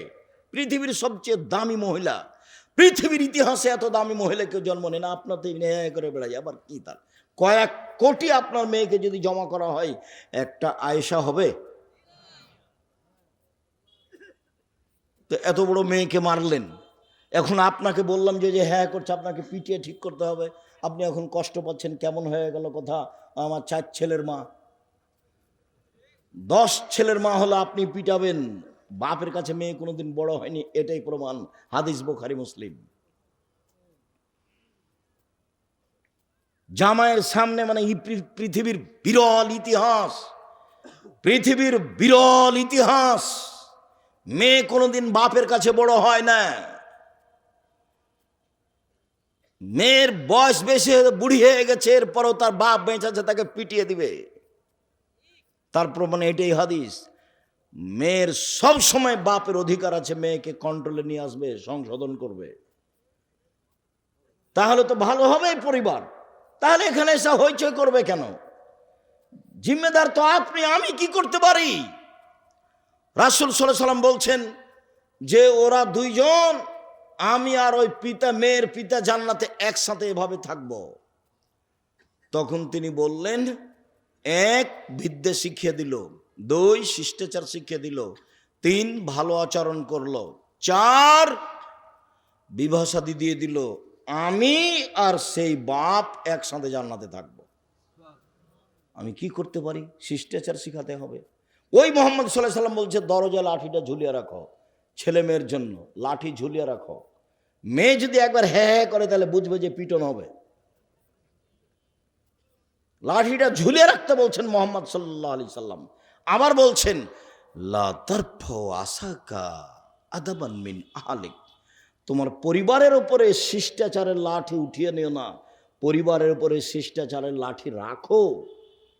ওকে শিষ্টাচার শিখাতে হবে, নিয়ম কানুন তাকে শিখাতে হবে, নখ তাকে কাটতে হবে, টিপ কপালে দেওয়া যাবে না, পরচুলা দিয়ে খোপা বড় করা যাবে না, দাঁত ছিলে চিকন করা যাবে না, ভুরু তুলে চিকন করা যাবে না, ল্যাংটাকে পোশাক পরে স্কুল কলেজে যাওয়া হবে না। আর এইভাবে বড় মোবাইল দেখে ল্যাংটা মেয়ে দেখে সব কিছু হারানো যাবে না। ভূমিকম্প তো হবেই, স্বাভাবিক। 3টা পাপের কারণে ভূমিকম্প হয়, 3টা পাপের কারণে ভূমিকম্প হয়। এক, এই যা সারেবুল খমরা, মানুষ যখন নেশাদার দ্রব্য পান করবে, বিড়ি তামাক জর্দা সিগারেট গুল নেশাদার দ্রব্য খাবে, পান করবে, তখন ভূমিকম্প হবে। 2, জাহরাতুল কায়নাত, মেয়েরা যখন নাচবে, তো সব মোবাইলে মেয়ে নাচে, সব দোকানে মেয়ে নাচে, সব বাড়িতে মেয়ে নাচে, তখন ভূমিকম্প তো হবেই মেয়েরা যখন নাচবে। 3, জারাবুবিল মাজেব, যখন বাদ্যযন্ত্র প্রকাশ পাবে, বাদ্যযন্ত্র প্রকাশ পেলে তো ভূমিকম্প হবে। আর একটা বলেছেন, সন্ধ্যায় থাকবে মানুষ, সকালে হবে বানর, সোর, একবারে হুবাহু সোর হয়ে যাবে, বানর হয়ে যাবে। সন্ধ্যায় থাকবে মানুষ, সকালে সোর বানর হয়ে যাবে। আপনি দেখতে পাচ্ছেন যাদেরকে, যখন এগুলো বেশি হয়ে যাবে, এগুলো তো বেশি হচ্ছেই। সাল্লাল্লাহু আলাইহি সাল্লাম বলেন, ফাত্তাকু দুনিয়া ওয়াত্তাকুন নিসা, পৃথিবীর মানুষ তোমরা দুনিয়া থেকে বেঁচে থাকো। দুনিয়া জড় বস্তু, এ হলো অত্যাধুনিক যন্ত্র, তোমার ছবি ধরে আছে কর্মসহ, সব বিচারের মাঠে দেখিয়ে দিবে এবং বলে দিবে, টপ টপ টপ করে কথা বলবে। আল্লাহ বলছেন, পৃথিবীর মানুষ ওয়াত্তাকুন নিসা, মহিলা থেকে বেঁচে থাকো, সাবধান, মহিলা তোমার জীবন ধ্বংস করে দিবে, তোমার পড়াশোনা নষ্ট করে দিবে। একবার তোমার সাথে যদি গল্প করে, হি করে একটু হেসে উঠে, তুমি তার নাম্বারটা ধরে রাখবা, মানে তুমি জাহান্নামে চলে গেছো, তোমার পড়াশোনা ধ্বংস হয়ে গেছে। এর নাম নারী। রাসূল সাল্লাল্লাহু আলাইহি সাল্লাম বলছেন, পৃথিবীর মানুষ তোমরা নারী থেকে বেঁচে থাকো। উসামা বিন যায়েদ বলেন, রাসূল সাল্লাল্লাহু আলাইহি সাল্লাম বলেছেন, মা তারাকতু বাদি ফিতনাতান নাযারা লিরিজালি মিনান নিসায়ে, পৃথিবীর মানুষ শুনে রেখো, আমি পৃথিবীতে যত কিছু ছাড়লাম, সবচেয়ে যেটা বিপজ্জনক বস্তু পুরুষের জন্য, সেটা হলো নারী। আমি ছাড়িনি কোনো বস্তু যেটা পুরুষের জন্য বিপজ্জনক হতে পারে নারীদের চেয়ে। পৃথিবীর মানুষ শুনে রেখো, আমি ছাড়িনি কোনো বস্তু যেটা পুরুষের জন্য বেশি বিপজ্জনক হতে পারে নারীদের চেয়ে। নারী হচ্ছে পুরুষের জন্য সবচেয়ে বিপজ্জনক ভয়ানক বস্তু। এ কথা মুহাম্মদ সাল্লাল্লাহু আলাইহি সাল্লাম বলেন, হাদিস বুখারী মুসলিম। রাসূল সাল্লাল্লাহু আলাইহি সাল্লাম বলেন, পৃথিবীর মানুষ সতর্ক থাকো, ইন্নাল মারাতা তুকবেলু ফি সূরাতি শায়তান তুদবিরু ফি সূরাতি শায়তান, নিশ্চয় মহিলা শয়তানের বেশ ধরে আসে, শয়তানের বেশ ধরে যায়। নিশ্চয় মহিলা শয়তানের বেশ ধরে আসে, শয়তানের বেশ ধরে যায়। শুনুন, এই ছেলে বসো, পরিবেশ নষ্ট করছো কেন? এতক্ষণ বাদাম খাচ্ছিলে, খুব ভালো লাগছিল। অল্প সময় আল্লাহ নবী কি সবাকে শয়তান বললেন? সবাকে শয়তান বলেন তো আয়েশা রাদিয়াল্লাহু তাআলা আনহাকে আল্লাহ নবী বলছেন, আয়েশা শোনো শোনো শোনো, এই যে জিবরাইল, হাজা জিবরাইল ইকরাকা সালামা, এই যে জিবরাইল, জিবরাইল তোমাকে সালাম দিল। তখন আয়েশা বলছেন, ওয়ালাইহিস সালাম ওয়া রাহমাতুল্লাহি ওয়া বারাকাতুহু ফাতারা ওয়ালা নারা, আমিও বলছি জিবরাইলের উপরে শান্তি, জিবরাইলের উপরে নিরাপত্তা, বরকত। আপনি তো জিবরাইলকে দেখতে পান, আমি তো দেখতে পাই না। আপনি তো জিবরাইলকে দেখতে পান, আমি তো দেখতে পাই না। আপনি তো জিবরাইলকে দেখতে পান, আমরা তো দেখতে পাই না। এক বিছানে 3 জন, জিবরাইল, মুহাম্মদ সাল্লাল্লাহু আলাইহি সাল্লাম, আয়েশা রাদিয়াল্লাহু তাআলা, এক বিছানে 3 জন, এক ল্যাপের নিচে 3 জন, এক খাটে 3 জন, মুহাম্মদ সাল্লাল্লাহু আলাইহি সাল্লাম, জিবরাইল আলাইহিস সালাম, আয়েশা রাদিয়াল্লাহু তাআলা আনহা। আল্লাহ রাসূল বলছেন, আয়েশা এই যে জিবরাইল, এভাবে বলছেন, হাজা জিবরাইল, এই যে জিবরাইল, মানে বিছানায় আছে। এ তো আর দেখা যাবে না, ও তো ভিন্ন পদার্থের তৈরি। মুহাম্মদ সাল্লাল্লাহু আলাইহি সাল্লাম দেখতে পাচ্ছেন। আমি আপনাকে কি বলতে চেয়েছি, আল্লাহ রাসূল সবাকেই কি বললেন শয়তান? দেখেন তো আয়েশার কত সম্মান। আর সেদিন তো বলেছি খাদিজা রাদিয়াল্লাহু তাআলার কথা, যে জিবরাইল এসে আমাদের নবীকে বলছেন, যা জিবরাইল এলেন নবী সাল্লাল্লাহু আলাইহি সাল্লাম, জিবরাইল আমাদের নবীর কাছে আসলেন, এসে বলছেন যে হাজিহি খাদিজা আতাত ইলাইকা, ওই যে খাদিজা আপনার কাছে আসছে। আল্লাহ রাসূল শোনেন, জিবরাইল বলছেন ওই যে খাদিজা আপনার কাছে আসছে, তার হাতে একটা বাটি রয়েছে, তাতে আছে খাদ্য, তাতে আছে তরকারি, তাতে আছে খাদ্য, তাতে আছে তরকারি। শুনুন, ফায়জা আতাতকা, যখন চলে আসবে খাদিজা আপনার কাছে, তখন বলবেন ফাকরা আলাইহা সালাম মিন রাব্বিহা, খাদিজা আল্লাহ তোমাকে সালাম দিয়েছেন, এটা বলে দিবেন। অমিন্নি, আর আমার পক্ষ থেকে বলবেন যে জিবরাইল তোমাকে সালাম দিয়েছে। অবাসসার হবে বাইতিন ফিল জান্নাহ, আর একটা সুসংবাদ দিবেন যে খাদিজা তোমার জন্য জান্নাতে একটা ঘর বানানো হয়েছে, হীরা মুক্তা মাণিক্য দিয়ে, যেখানে হইচই নেই, যেখানে কষ্ট ক্লেশ নেই। বুখারী মুসলিম, ইনি হলেন খাদিজা রাদিয়াল্লাহু তাআলা। তা আল্লাহ রাসূল কি খাদিজাকে বললেন যে শয়তানের বেশ ধরে আসো, শয়তানের বেশ ধরে যাও? তো যে হে করে আসলো, এবার তুমি বলো কেমন? আবার গল্প করতে করতে চলে যাচ্ছ, তুমি বলো কেমন ও? এখন যে বক্তব্য শুনতেছে, গল্প জমাইছে, তুমি বলো কেমন? আমার কি বলার আছে? আমি আপনাকে দেখতে বলছি যে বুখারী মুসলিমের সাথে, হাদিসের সাথে আপনার স্ত্রীর মিল খাই কিনা, আপনার মেয়ের মিল খাই কিনা। তাহলে এই জীবন কেমন? এটা পশু প্রাণীর মতো জীবন। বুঝে না ওরা, অন্তর আছে বুঝে না, বুঝা দরকার। দেখেও দেখে না ওরা, চক্ষু আছে দেখে না, দেখা দরকার। শোনেও শোনে না ওরা, কান আছে শোনে না, শোনা দরকার। উলায়েকা কালানাম, তারা পশু প্রাণীর মতো, তারা গরু ছাগলের মতো, তারা কুকুরের মতো, বালহমাজাল বরং তার চেয়ে খারাপ। কি জীবিকা নির্বাহ এটা? এটা কি? যেভাবে আপনার ছেলে মেয়ে পড়াশোনা করছে, যেভাবে চলছে, এটা কি হলো?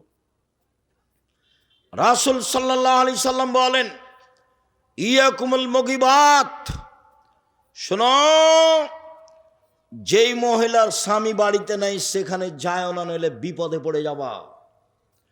রাসূল সাল্লাল্লাহু আলাইহি সাল্লাম বলেন, ইয়াকুমুদ দুখুল আলান নিসায়ে, মহিলা যেখানে আছে সেখানে যায় না, নইলে বিপদে পড়ে যাবা। তখন একজন সাহাবী বলছেন, আল্লাহ রাসূল, আলহামো, দেবর তাহলে কি করবে? দেবর কি বাহিরে খাবে? ও কি বাহিরে থাকবে? ও কি মাঠে কুঁড়ি ঘর বানিয়ে থাকবে? ওর কি অবস্থা হবে? মানে যা হয় তো বাড়ির সদস্য। তখন আল্লাহ রাসূল বলছেন, আলহামো আল মত, দেবরকে ভয় করতে হবে মরণের মতো, মানে সতর্ক। দেবরকে ভয় করতে হবে মরণের মতো, মানে সতর্ক। তো মোটর সাইকেলে এসেছে, দেবরের মোটর সাইকেলের পিছনে, এটা কি ভয় করা হলো? একসাথে ভ্যানে চাপাচাপি করে এসেছে, এটা ভয় করা হলো না। এটা হলো কুরশ্রীগালের মতো, এটা হলো গরু ছাগলের মতো, এটা হলো পশু প্রাণীর মতো। আপনাকে আমি কষ্ট দিতে চাইনি। আল্লাহ রাসূল বলছেন, ইন্না মিন আসরাতি সাআতি ইরফাল ইলম, পৃথিবী ধ্বংসের লক্ষণ হলো বিদ্যা উঠে যাবে। আপনি যাকে বিদ্যা বলেছেন সেটা বিদ্যা নয়। আল্লাহ রাসূল বলছেন, ওয়ায়ানজুল জাহাল, মূর্খতা বর্ষণ হবে, মূর্খতা বর্ষণ হবে। আমরা তো জানি যে বৃষ্টি বর্ষণ হয়। কি বর্ষণ হয় ভাইজান? বৃষ্টি বর্ষণ হয়। আল্লাহ রাসূল বলছেন মূর্খতা বর্ষণ হবে। তাহলে মিলাবেন কি দিয়ে? কিভাবে মিলাবেন? ওয়াকসরা শারবুল খামরে, মদ পান বেশি হয়ে যাবে। ওয়াইকলার রেজাল, পুরুষ কমে যাবে। ওয়াকসরা নিসা, মহিলা বেশি হয়ে যাবে। হাত্তা এখন আলে খামসিন ইমরাল কাইমুল ওয়াহিদ, একজনের অধীনে থাকবে 50 জন নারী। 50 সংখ্যা নয়, হাজারো নারী থাকবে একজনের অধীনে। এই বোকা ছেলের সাথে 50 জন মেয়ে গল্প করে জেনার, তখন মনে করছে যে এরা শুধু আমার সাথে গল্প করে। বোকা ছেলে, 50 জন নারী আরো হাজারো 50-এর সাথে কথা বলে। তার মানে ও খারাপ। তুমি যেমন খারাপ ওও তেমন খারাপ, তুমি যেমন খারাপ ওও তেমন খারাপ। খারাপের সমান সমান। এখান থেকে তোমাকে ফিরে আসতে হবে যে কোনো মূল্যে। জাতির জন্য কিছু করতে শিখো, পরকালমুখী হতে শিখো।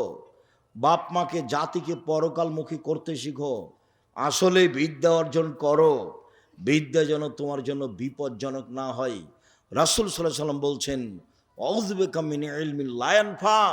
ওই বিদ্যা চায় না যে বিদ্যা উপকার করে না, ওই বিদ্যা চায় না যে বিদ্যা উপকার করে না, ওই বিদ্যা চায় না যে বিদ্যা উপকার করে না। আমিন কালবিন লা ইয়াখশা। ওই অন্তর চায় না যে অন্তর তোমার ভয়ে কাঁদে না, ওই অন্তর চায় না যে অন্তর তোমার ভয়ে কাঁদে না। আমিন নাফসিন লা তাসবা। ওই আত্মা চায় না যে আত্মা তৃপ্তি লাভ করে না, ওই আত্মা চায় না যে আত্মা তৃপ্তি লাভ করে না। আমিন দাওয়াতিন লা ইস্তাজাবু লাহা। ওই দোয়া করতে চায় না যে দোয়া কবুল হয় না, ওই দোয়া করতে চায় না যে দোয়া কবুল হয় না। সম্মানিত দিনী ভাই বোন শুনুন,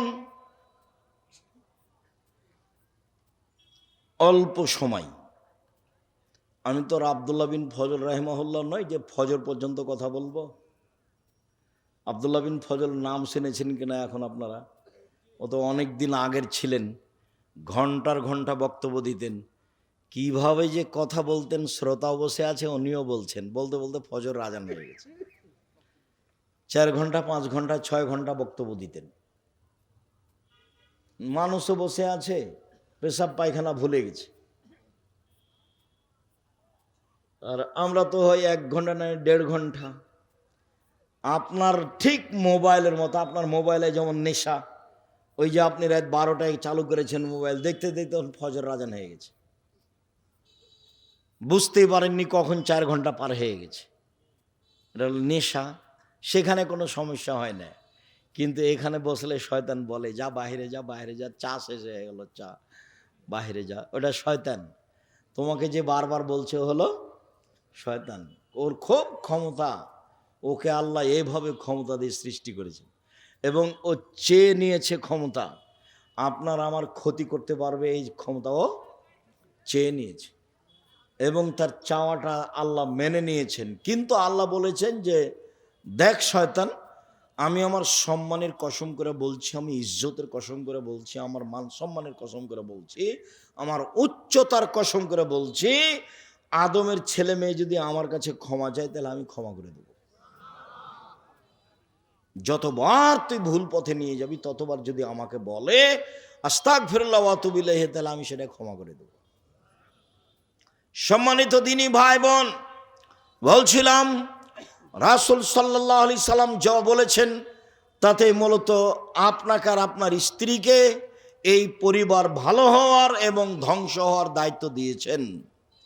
আপনার স্ত্রীর জন্য সহজ জান্নাত, 1 5 ওয়াক্ত সালাত, 2 রমজান মাসের রোজা, 3 স্বামীকে মেনে চলা, 4 জেনায় লিপ্ত না হওয়া, জান্নাতের সব দরজা খোলা।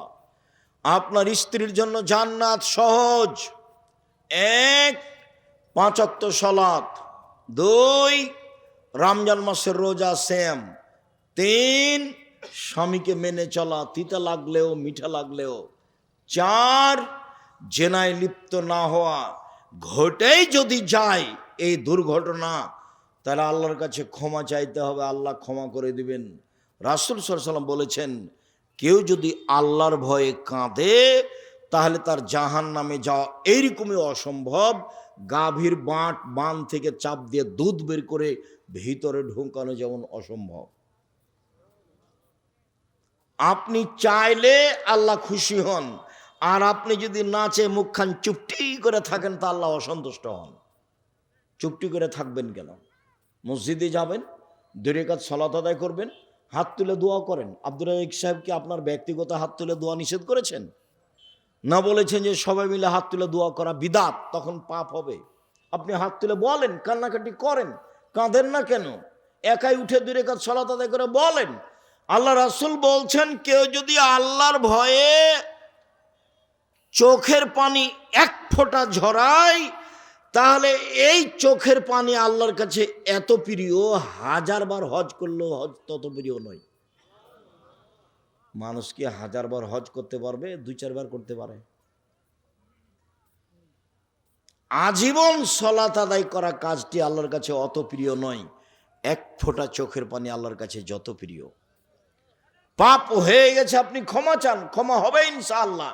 এক 5 ওয়াক্ত সালাত, 2 রমজান মাসের সিয়াম রোজা, 3 স্বামীকে মেনে চলা, 4 জেনায় লিপ্ত না হওয়া। হয়েই যদি যায় তাহলে কান্নাকাটি করে আল্লাহকে বলতে হবে, ক্ষমা হবে ইনশাআল্লাহ। জান্নাতের সব দরজা খোলা, মহিলা মানুষের জন্য অনেক সুবিধা। রাসূল সাল্লাল্লাহু আলাইহি সাল্লাম বলছেন, পৃথিবীর মানুষ খায়রুন নিসায়ে, সবচেয়ে ভালো মহিলা কে? এক, যে স্বামীর সাথে কথা বললে হাসি মুখে বলে। 2, স্বামী আদেশ করলে পালন করে।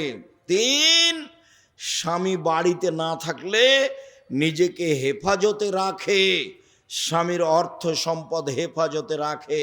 এই 3টে গুণ আছে যার, সে হলো সবচেয়ে দামি মহিলা। 1, স্বামীর সাথে কথা বললে হাসি মুখে বলে।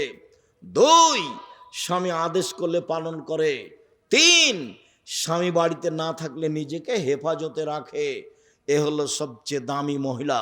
রাসূল সাল্লাল্লাহু আলাইহি সাল্লাম বলেন, খায়রুন নিসায়ে, সবচেয়ে উত্তম মহিলা 1, আল অদুদ, স্বামীর সাথে প্রেম বিনিময়ে ভালোবাসায় আগ্রহী যে, স্বামীর সাথে প্রেম বিনিময়ে ভালোবাসায় আগ্রহী যে।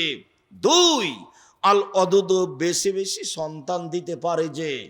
3, আল আউদ, কোনো সময় যদি স্বামী রাগ করে হাত ধরে বলে, যতক্ষণ পর্যন্ত খুশি না হবেন, রাজি না হবেন, ততক্ষণ পর্যন্ত আমি আপনার স্ত্রী কিছুই খাবো না। এ হলো সবচেয়ে ভালো নারী। রাসূল সাল্লাল্লাহু আলাইহি সাল্লাম বলেন, পৃথিবীর মানুষ শুনে রেখো, তোমাদের হক স্ত্রীদের প্রতি স্ত্রী তোমাদের কাছে পায়, স্ত্রী তোমাদের কাছে পাওনা রাখে। 1, যে মানের খাচ্ছ সে মানের খাওয়াবা। 2, যে মানের কাপড় পরো সে মানের পরাবা। 3, কটু কথা বলো না। 4, মুখের উপরে মারো না। 5, নিজের বাড়ি ছাড়া কোথাও থাকতে দিও না, কোথাও যেতে দিও না। শ্বশুর বাড়ি, খালার বাড়ি, ফুফুর বাড়ি যেতে পারে না জরুরি কারণ ছাড়া। বাজার তো বহু দূরের কথা। ওর স্বামী মরেছে, ওর দেবর মরেছে, ওর ভাসুর মরেছে, ও বাজারে যাবে কেন? বাজারে যায় কেন? রাসূল সাল্লাল্লাহু আলাইহি সাল্লাম বলছেন, পৃথিবীর মানুষ শুনে রেখো, ওই সব গুণের মহিলাদেরকে গ্রহণ করো। 1, স্বামীর সাথে প্রেম বিনিময়ে ভালোবাসা রাখে যে। 2, বেশি বেশি সন্তান দিতে পারে যে। 3, স্বামীর সাথে বেদনায় সমস্যায় সমব্যথী যে। 4, বিপদ আপদে স্বামীকে পরামর্শ, সুপরামর্শ, সান্ত্বনা দিতে পারে যে। এই 4টা গুণের অধিকারী নারী সবচেয়ে ভালো। 1 মিনিট, আয়েশা রাদিয়াল্লাহু, খাদিজা রাদিয়াল্লাহু তাআলা আনহা এসে বলছেন হঠাৎ করে, তার মানে ওই যে গারে হিরাই তাসবিহ তাহলিল করছিলেন, গারে হিরাই পাহাড়ের উপরে, হঠাৎ করে জিবরাইল এসে চেপে ধরে বলছেন পড়েন। তা আমাদের নবী বলছেন আমি পড়তে জানি না। আবার বলছেন পড়েন। তা আমাদের নবী মুহাম্মদ সাল্লাল্লাহু আলাইহি ওয়াসাল্লাম বলছেন আমি পড়তে জানি না। আবার জিবরাইল বলছেন পড়েন চেপে ধরে। তা আমাদের নবী মুহাম্মদ সাল্লাল্লাহু আলাইহি ওয়াসাল্লাম বলছেন পড়তে জানি না। তখন জিবরাইল বললেন ইকরা বিসমি রাব্বিকাল্লাযী খালাক, আপনি পড়েন আপনার সেই প্রতিপালকের নামে যিনি সৃষ্টি করেছেন। খালাকাল ইনসানা মিন আলাক, যিনি জমাট বাঁধা রক্তপিণ্ড হতে, শুক্রকীট হতে সৃষ্টি করেছেন, তার নামে পড়েন। কয়েকটা আয়াত বললেন, এই যে বাসায় আসলেন, এসে বলছেন খাসিতু আলা নাফসি, খাদিজা আমি মনে হয় মরে যাব। আমার যে কি হয় খাদিজা, আমাকে কম্বল দিয়ে চেপে ধরো, খাদিজা আমাকে কম্বল দিয়ে চেপে ধরো, আমি ভয় পাচ্ছি, ভয় পাচ্ছি, আমি মনে হয় মরে যায় নাকি। তখন খাদিজা রাদিয়াল্লাহু আনহা প্রথমে বললেন কাল্লা, কখনো নয়, অসম্ভব, এটা হতে পারে না। এ দেখেন সান্ত্বনা দিচ্ছেন। আগে 2 বার বিবাহ হয়েছিল, মুহাম্মদ সাল্লাল্লাহু আলাইহি সাল্লাম 3 নাম্বার স্বামী। আমাদের নবী কত নাম্বার স্বামী? 3 নাম্বার। আগে 2 জন পার হয়ে গেছে। প্রথমে বলছেন কাল্লা, কখনো নহে, অসম্ভব, হতে পারে না, আপনার মরণ হবে না। আপনি এত দুশ্চিন্তা ভোগ করছেন কেন? এখন আপনার মরণ হবে না। ওয়াল্লাহি আল্লাহর কসম, ওয়াল্লাহি আল্লাহর কসম, ওয়াল্লাহি আল্লাহর কসম, লা ইউযিক আল্লাহ, আল্লাহ আপনাকে অপমান করবেন না। দুই নম্বর সান্ত্বনা, আল্লাহ আপনাকে অপমান করবেন না। কেন? এক, অসহায় মানুষের সুবিধাতে থাকেন আপনি। দুই, নিঃস্ব মানুষের আহার যোগান আপনি। তিন, মেহমানকে খেতে দেন আপনি। চার, আত্মীয়র সম্পর্ক বজায় রাখেন আপনি। এই কাজগুলি আপনি করেন, আপনার এখন মরণ হবে না। কাল্লা, কখনো নয়। এতগুলো সান্ত্বনা দেওয়ার পরে বলছেন যদি না হয় তবে আপনি চলেন আমার চাচার কাছ থেকে ঘুরে আসি একটু। চলেন আমার চাচার কাছ থেকে ঘুরে আসি। চলো। পৃথিবীর সবচেয়ে বড় মানুষ, কিন্তু বয়স কম নয়। বয়স কত হতে পারে বলেন তো দেখি? 40। মানে এই ছোট মোটো ছেলে নয়, 40 বছর বয়স। তো চলেন চাচার কাছ থেকে ঘুরে আসি। চলো। দেখেন তো চাচা কি ঘটনা? হ্যাঁ বলো তো মোহাম্মদ, কি ঘটনা? এই ঘটনা, গাড়ি হিরেছিলাম এই। ওহো, ও তো জিব্রাইল, ও তো নামুস, ও তো জিব্রাইল, তোমাকে তো এলাকার লোক বের করে দিবে। তখন মোহাম্মদ সাল্লাল্লাহু আলাইহি ওয়াসাল্লাম বলছেন, আওয়া মুখরে জিয়া, আমাকে বের করে দিবে? আমাকে বের করবে কেন? উনি বুঝেন আমার চাচি আমাকে যত ভালোবাসেন পৃথিবীর কাউকে তত ভালোবাসেন না।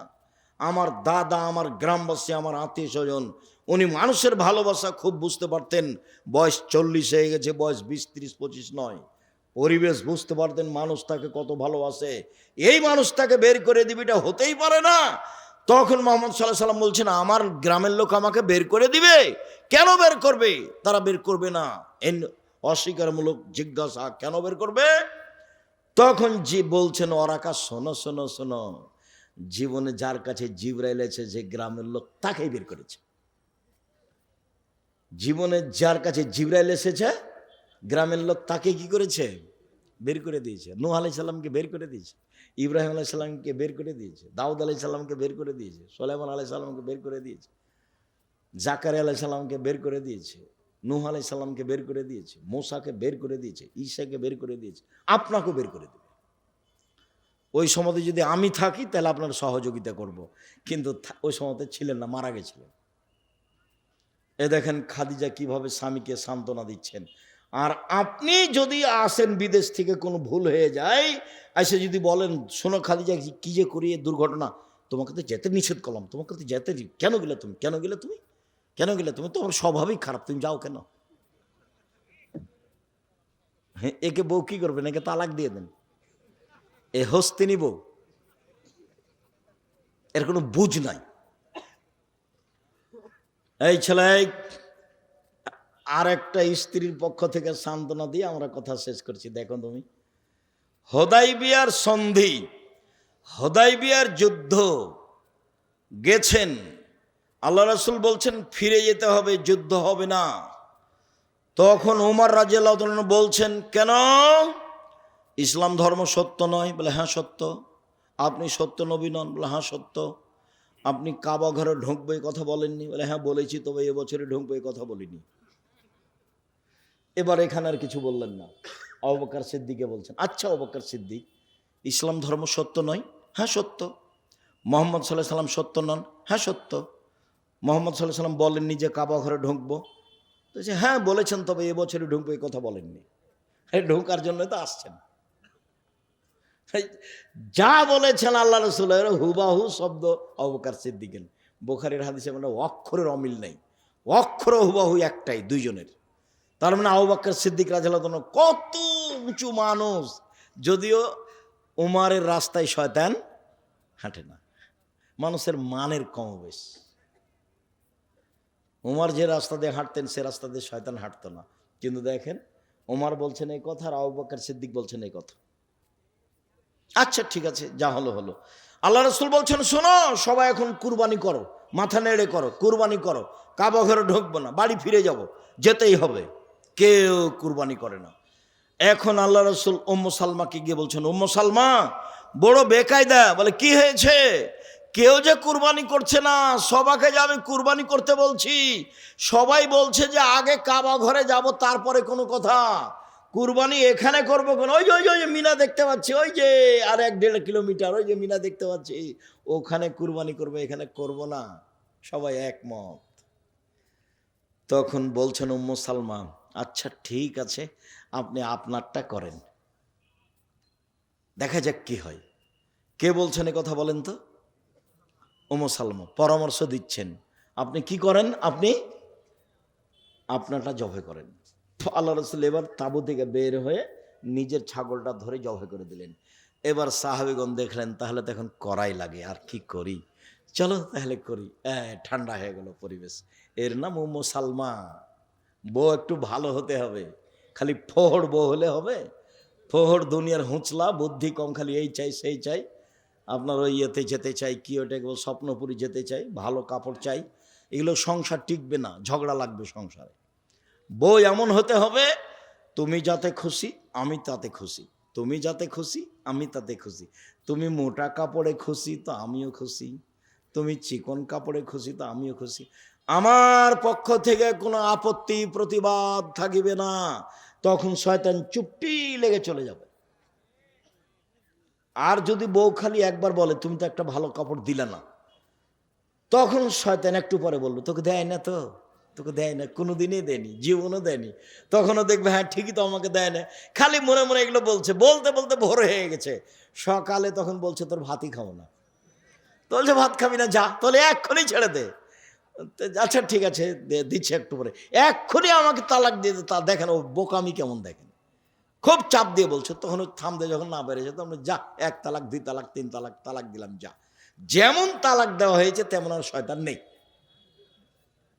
ইন্না লিল্লাহি ওয়া ইন্না ইলাইহি রাজিউন। এই জন্য 2 লাঠি মারিয়েন, তালাকে শব্দটা মুখে ব্যবহার করিয়েন না।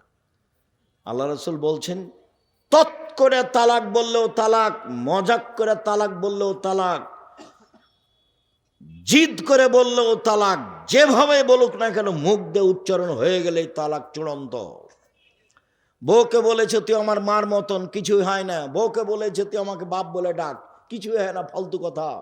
বউকে বলেছে তুই বের হয়ে চলে যা, তোকে বাড়িতে রাখবো না, কিছুই হয় না। খালি বললো যে তোকে 1 তালাক 2 তালাক, তাহলে খালি মুখ তালাক দিয়ে বের করে, মুখ দিয়ে খালি তালাক বের করেছে, বাস হয়ে গেছে। খুব সাবধান, অন্য পথে আসবেন, এই পথে আসবেন না। মোলাই গাছটা তুলে খেলে শেষ, আর বেগুনের গাছ তুলতে হয় না, কি করতে হয়, একটা একটু করে তুলে খেতে হয়। আর মোলাই ও শেষ, ওরা কিছু নাই, তালাক বললেই শেষ। এরকম বোকামি করা হবে না। ওকে বুঝিয়ে সতর্ক করে সংশোধন করার চেষ্টা করেন। আপনি মারতে না পারলে ওর বাপের কাছে নিয়ে যান, বলেন যে মায়েরা একে ঠিক করেন তো। যখন কোনো মহিলা বোকামি করে, বারবার একই কথা জিজ্ঞাসা করে, আমি তখন বলি আমি আর কি বলতে পারি, তুমি তোমার আব্বার কাছে যাও, গিয়ে মোবাইলটা ধরিয়ে দাও তোমার আব্বাকে, কি করা লাগে আমি দেখছি। মোবাইলটা ধরিয়ে দাও, তোমার আব্বার হাতে একটা লাঠি দিও, তারপর পরিবেশ কি করে কন্ট্রোল করা লাগে আমি দেখছি এখন। দাঁড়া, আমি তো আর কিছু বলতে পারি না, এই ছাড়া তোমার আব্বার কাছে নিয়ে যাও মোবাইল, ব্যবস্থা আমি করে দিচ্ছি। সম্মানিত দিনী ভাই বোন, 5 ওয়াক্ত সালাত আদায় করবেন, হালাল রুজি উপার্জন করবেন, কোরআন তেলাওয়াত করবেন, আড্ডা পিটবেন না, আড্ডা পিটা চিরদিনের জন্য হারাম। 5 ওয়াক্ত সালাত আদায় করবেন যে কোনো মূল্যে, হালাল রুজি উপার্জন করবেন যে কোনো মূল্যে, ব্যবসা করে হোক, চাকরি করে হোক, দিনমজুরি করে হোক, জমি চাষ করে হোক, হালাল রুজি উপার্জন করবেন। 2 দিন বাঁচতে এসে ব্যাংক থেকে টাকা উঠিয়ে বাড়ি গাড়ি ব্যবসা করতে রাজি নই। বাঁচার সময় তো এই কয়দিন। একদিন দেখেছিল বয়স 20 বছর, এখন দেখছে 40, তারপরে দেখবে যে দাড়ি পেকে গেছে, একদিন নেই। আমার তো মনে হচ্ছে যে কালকে আমি বক্তব্য শুরু করলাম, কালকে এরকম মনে হচ্ছে। এই পাঁচর ভাঙাতে আসতাম, এখন দেখি যে সময় শেষ। পাঁচর ভাঙাতে আমি এসেছি, তো আব্দুল সামাদ সালাফি আমাকে বলছেন, আব্দুর রাজ্জাক একটু শীতের পোশাক পরো, এইভাবে তুমি চলো কেন, গায়ে একটা গেঞ্জি থাকে, একটা পাঞ্জাবি থাকে, আর একটা গায়ে চাদর থাকে, এইভাবে চলো না, এভাবে টিকতে পারবে না। এই কালকে মনে হয়েছে মানে আব্দুল সামাদ বলছেন, আব্দুল সামাদ সালাফি, নদাপাড়া মাদ্রাসার যিনি প্রতিষ্ঠাতা মাওলানা আব্দুল সামাদ সালাফি। সম্মানিত দিনী ভাই বোন,